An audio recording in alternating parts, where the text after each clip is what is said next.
നമ്മുടെ കർത്താവ് പൊസീവാണെന്ന് പറഞ്ഞാൽ എത്ര പേര് വിശ്വസിക്കും? സമ്മതിച്ചാലും ഇല്ലെങ്കിലും ഈ ചില സാഹചര്യങ്ങളൊക്കെ വെച്ച് നോക്കുമ്പോൾ കൃത്യമായിട്ടും അങ്ങനെയാണെന്ന് തോന്നിപ്പോവും. പഴയ നിയമത്തിലെ മോശയ്ക്ക് നൽകിയ കൽപ്പനയിൽ ആദ്യത്തെ കൽപ്പന ഏതാണ്? നിൻ്റെ ദൈവമായ കർത്താവ് ഞാനാകുന്നു, ഞാനല്ലാതെ മറ്റൊരു ദൈവം നിനക്കുണ്ടാകരുത്. നിൻ്റെ കർത്താവ് ഞാനാണ്, ഞാനല്ലാതെ വേറെ ആരും നിനക്കുണ്ടാകാൻ പാടില്ല. ആ ഒരു സെൻസിൽ ആ വാക്കുകളെ ശ്രദ്ധയോടെ വായിക്കുമ്പോൾ നമുക്ക് മനസ്സിലാവും, മറ്റാരും അക്സെപ്റ്റ് ചെയ്യില്ല, നിനക്ക് ഞാൻ മാത്രം മതി, ഞാനല്ലാതെ വേറെ ആരും നിനക്കുണ്ടാകാൻ പാടില്ല.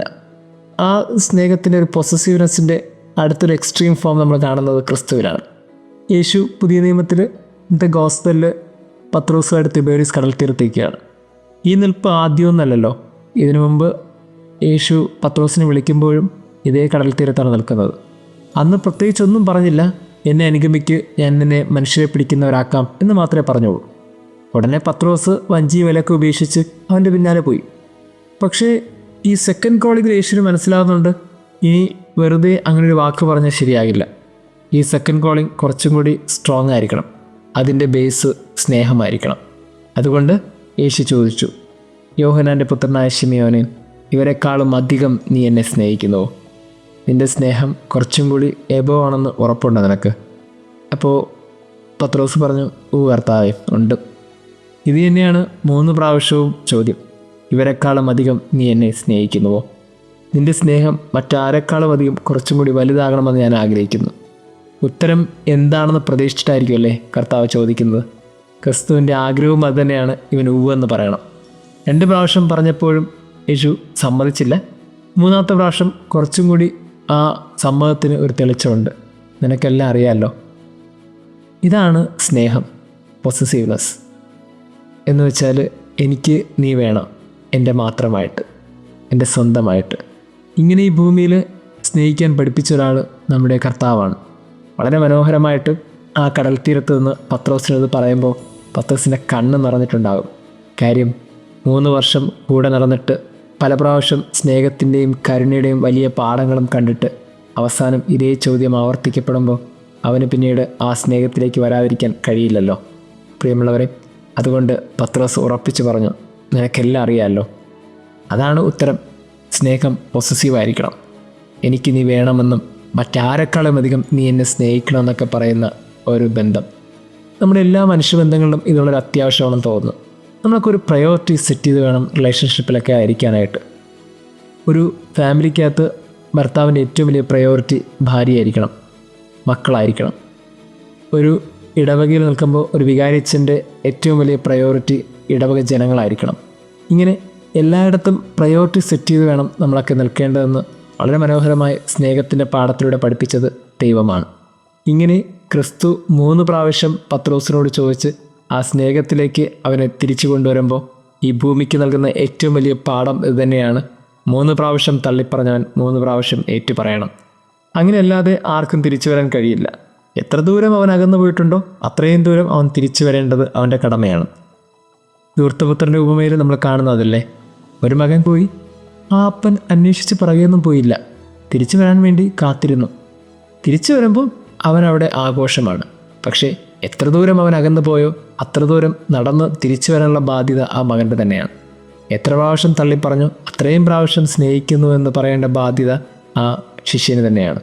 അതുകൊണ്ട് 3 പ്രാവശ്യവും അവൻ പറഞ്ഞു, കർത്താവേ, ഞാൻ നിന്നെ സ്നേഹിക്കുന്നു, എനിക്കെല്ലാം അറിയാമല്ലോ. ഈ എല്ലാം അറിയാമല്ലോ എന്നൊരു വാക്കിന് കുറച്ചും കൂടി ഗ്രാഹ്യമുണ്ട്. കാര്യം സ്നേഹത്തിനിടയിൽ ഒത്തിരി കുറവുകളും ബലഹീനതകളും ഉണ്ട്. ചിലപ്പോൾ തള്ളിപ്പറഞ്ഞെന്ന് വന്നേക്കാം, ചിലപ്പോൾ തെറ്റിദ്ധരിച്ചെന്ന് വന്നേക്കാം, ചിലപ്പോൾ കൂടെ നിൽക്കാൻ കഴിഞ്ഞില്ല എന്ന് വന്നേക്കാം. ഇങ്ങനെ ഓരോ വീഴ്ചകളും സ്നേഹത്തിൽ സംഭവിക്കും. എല്ലാ സ്നേഹത്തിൻ്റെ വീഴ്ചകൾക്കിടയിലും ഞാൻ നിന്നെ സ്നേഹിക്കുന്നുണ്ട്. ഈ വാക്കുകൾ പറയുമ്പോൾ വളരെ മനോഹരമായ ചിത്രം ക്രിസ്തുവിൻ്റെയാണ്.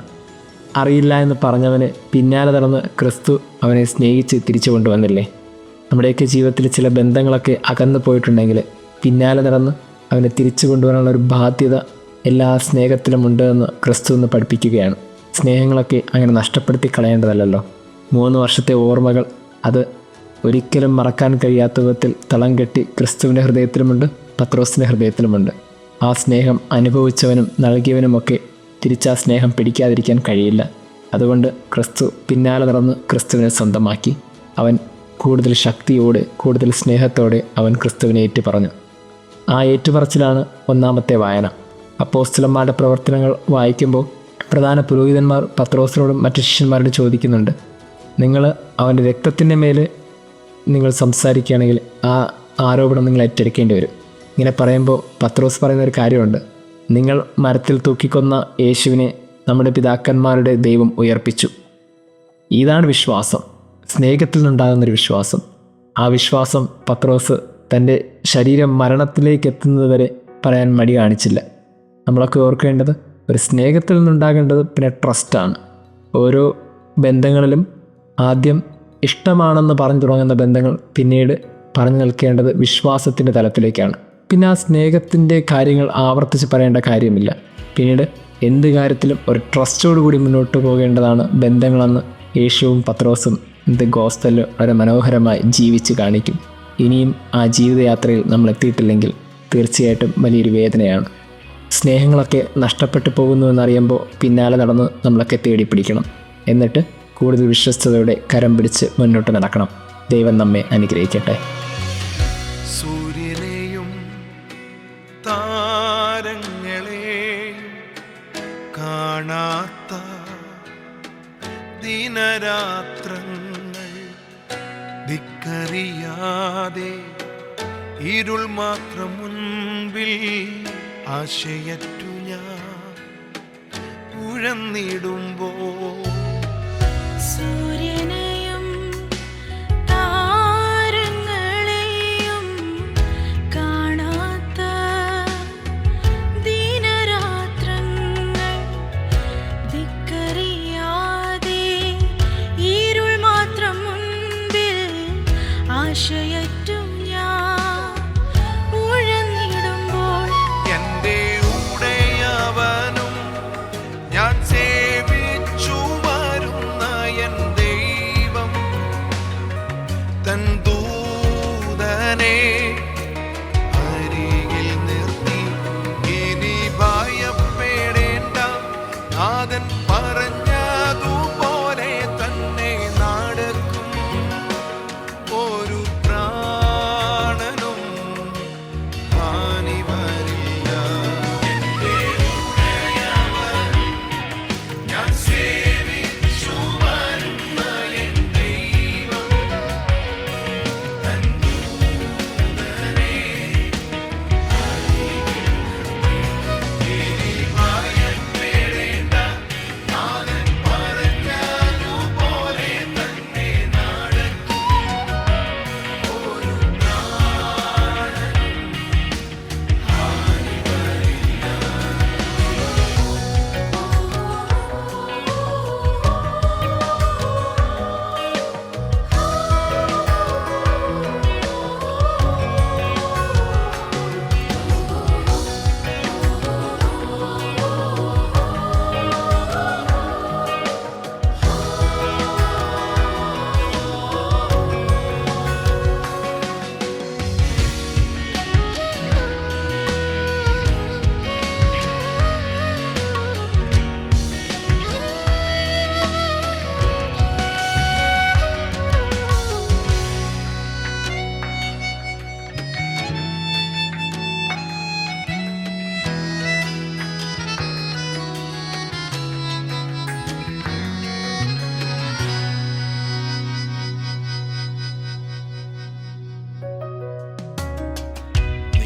നിലവിലില്ലാത്ത ദ്വീപിലേക്കണയാൻ മയങ്ങാതിരിക്കുമൻ യജമാനനെ. നിലവിലില്ലാത്ത ദ്വീപിലേക്കണയാൻ മയങ്ങാതിരിക്കുമെൻ യജമാനനെ.